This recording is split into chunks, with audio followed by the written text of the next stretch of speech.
السلام علیکم. کیسے ہیں اسٹوڈنٹس آپ لوگ؟ آج ہم پڑھیں گے تیسرا سبق محنت کی عظمت. تو چلیں شروع کرتے ہیں ریڈنگ. محنت کی عظمت، محنت کی طاقت یا قوت. اپنے ہاتھ سے اپنے کام خود کرنا یا اپنی روزی کمانا محنت کہلاتا ہے. انسان کی عزت اور عظمت کا راز اسی میں ہے کہ وہ محنت کرے اور دوسروں کا دست نگر بن کر نہ رہے. اسلام نے محنت و عمل پر بہت زور دیا ہے. رسول خدا کے اسوہ حسنہ سے ہمیں عظیم و شان مثالیں ملتی ہیں. اس پیراگراف میں کہا جا رہا ہے کہ اپنے ہاتھ سے جو کام ہم کرتے ہیں اسے کہتے ہیں روزی کمانا یا محنت کرنا. چاہے ہم وہ چھوٹا کام کریں بڑا کام کریں، وہ محنت کرنا ہی ہے. تو محنت کرنے میں کیا ہے؟ عظمت ہے، عزت ہے. انسان کی عزت، اس کی بڑائی اسی میں ہے کہ وہ محنت کرے، خود کام کرے، رات دن ایک کرے، لیکن دوسروں سے مدد نہ مانگے. دستہ نگر کا مطلب ہے دوسروں کی مدد نہ لے. ٹھیک ہے، دوسروں سے مدد نہ لے، خود اپنی محنت کرے، اپنا روزگار خود کمائے، رات دن ایک کرے. ٹھیک ہے، اور اسلام نے بھی اس پہ بہت زور دیا ہے. اسلام نے بہت زیادہ اس چیز کو اچھا مانا ہے اور بار بار اس چیز کی تاکید کی ہے قرآن پاک میں کہ آپ محنت کریں، نہ کہ دوسروں سے بھیک مانگے. اور حضور صلی اللہ علیہ وسلم کے اسوہ حسنہ سے، یعنی حضور صلی اللہ علیہ وسلم کی سیرت سے بھی ہمیں اس چیز کی بہت زیادہ مثالیں اور عظیم و شان مثالیں ملتی ہیں کہ اپنا کام خود کرنا چاہیے اور محنت کرنی چاہیے، اور محنت کر کے اپنی روزی کمانا چاہیے، رزق کمانا چاہیے. مکہ مکرمہ سے مدینہ منورہ تشریف آوری کے بعد سب سے پہلا اور اہم کام مسجد نبوی کی تعمیر تھا. اس میں آپ صلی اللہ علیہ وسلم نے صحابہ اکرام کے ساتھ مل کر ایک مزدور کی طرح کام کیا. گارا پتھر اپنے مبارک ہاتھوں سے اٹھاتے. صحابہ اکرام نے عرض کیا، اے اللہ کے محبوب صلی اللہ علیہ وسلم، آپ تشریف رکھیں، یہ کام ہم خود کریں گے. لیکن آپ اس پر تیار نہ ہوئے. آپ صلی اللہ علیہ وسلم کے اس عمل نے ثابت کیا کہ انسان کی عظمت، بڑائی اس بات میں نہیں کہ وہ دوسروں سے خدمت لیتا رہے، اپنے ہاتھ سے کام کرنے کو توہین سمجھے، بلکہ اصل عظمت محنت میں ہے. آپ صلی اللہ علیہ وسلم نے فرمایا، محنت کرنے والا اللہ کا دوست ہوتا ہے. یعنی اس پیراگراف میں کہا جا رہا ہے کہ حضور صلی اللہ علیہ وسلم جب مکہ سے مدینہ ہجرت کر کے آئے تھے، کفار کے مظالم سے تنگ آ کر جب مدینہ آئے تھے، تو انہوں نے سب سے پہلے جو اہم کام کیا تھا وہ مسجد نبوی کی تعمیر تھی. ٹھیک ہے، اور یہ بڑی سادی سی مسجد تھی. اس میں آپ نے صحابہ کے ساتھ مل کر مزدوروں کی طرح کام کیا. اپنے ہاتھوں سے، گارا کیا ہے؟ مٹی اٹھا کر لاتے تھے، پتھر اٹھا کے لاتے تھے. صحابہ اکرام نے آپ کو کہا بھی کہ آپ اللہ کے محبوب ہیں، اللہ کے پیارے رسول ہیں، یہ کام ہم خود کریں گے، لیکن آپ تیار نہیں ہوئے. آپ نے ان کی بات نہیں مانی، بلکہ آپ نے ان کی مدد کی اور ان کو یہ بھی سمجھایا کہ انسان کی عزت اس چیز میں ہے اور بڑائی اس چیز میں ہے، یا اس میں حکمت اس چیز میں ہے کہ وہ کام خود کرے، اپنے ہاتھ سے کرے، نہ کہ دوسروں سے کام لیتا رہے اور خود بیٹھا رہے. اپنے ہاتھ سے کام کرنا کو توہین نہ سمجھے، یعنی اس میں بیزتی نہ سمجھے، بلکہ اپنے ہاتھ سے کام کرنے کو عزت سمجھے، کیونکہ محنت کرنے والا جو ہے وہ اللہ کا دوست ہے. ٹھیک ہے، اگلے پیراگراف میں کی ریڈنگ ہے. ایک سفر کے دوران قافلے نے ایک جگہ قیام کیا.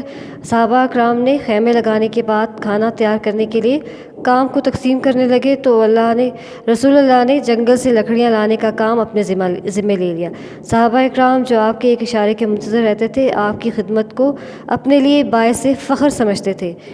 وہ بھلا آپ کے ذمے کب کوئی کام لگا سکتے تھے، لیکن محبوب خدا کو یہ گوارا نہ تھا کہ دوسرے کام کریں اور آپ انہیں کام کرتا دیکھتے رہیں. اس لیے آپ نے صلی اللہ علیہ وسلم نے خود ہی اپنے لیے کام تجویز فرمایا اور اس کی فوری تکمیل کے لیے جنگل کی جانب روانہ ہوئے.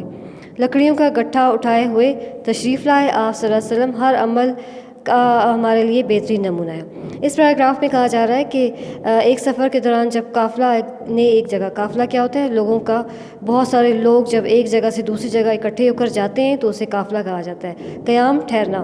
تو سفر کے دوران جب بہت سے لوگ ایک جگہ پر ٹھہرے تو صحابہ اکرام نے خیمے لگائے. خیمے کیا ہوتا ہے؟ کپڑے کے گھر ہوتے ہیں. ٹھیک ہے، کمرے سے ہوتے ہیں. ان کو بڑی بڑی کیلوں کے ذریعے، رسیوں کے ذریعے لگایا جاتا تھا پرانے زمانے میں، اسے کہا جاتا ہے خیمے. تو خیمے لگانے کے بعد جب کھانا تیار کرنے کے کام کو آپس میں بانٹنے لگے، تقسیم کرنے کا مطلب کیا ہے؟ بانٹنے لگے.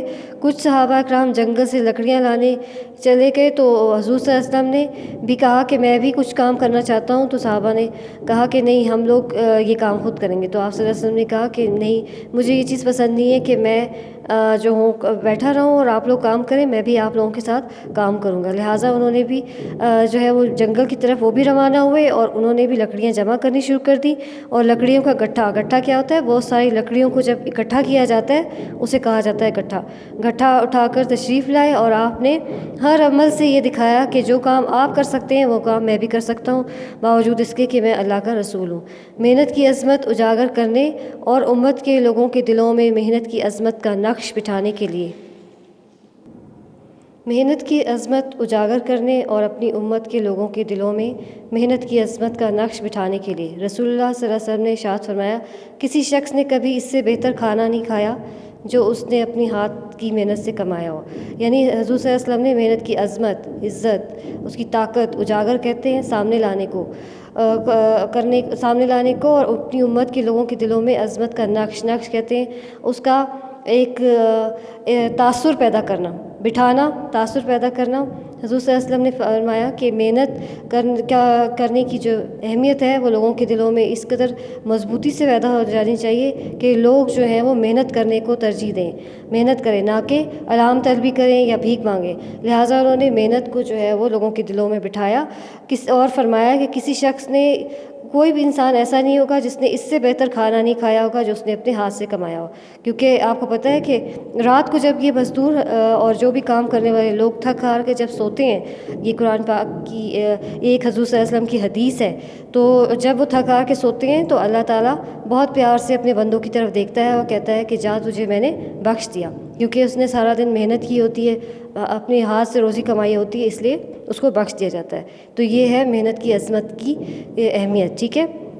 آپ صلی اللہ علیہ وسلم نے محنت کی عظمت کے سلسلے میں ایک اور جگہ فرمایا، اللہ کے نبی داؤد علیہ السلام اپنے دونوں ہاتھوں کی محنت سے روزی کماتے تھے۔ انبیاء اکرام نے کسی کام، پیشے یا ہنر کو برا نہیں سمجھا۔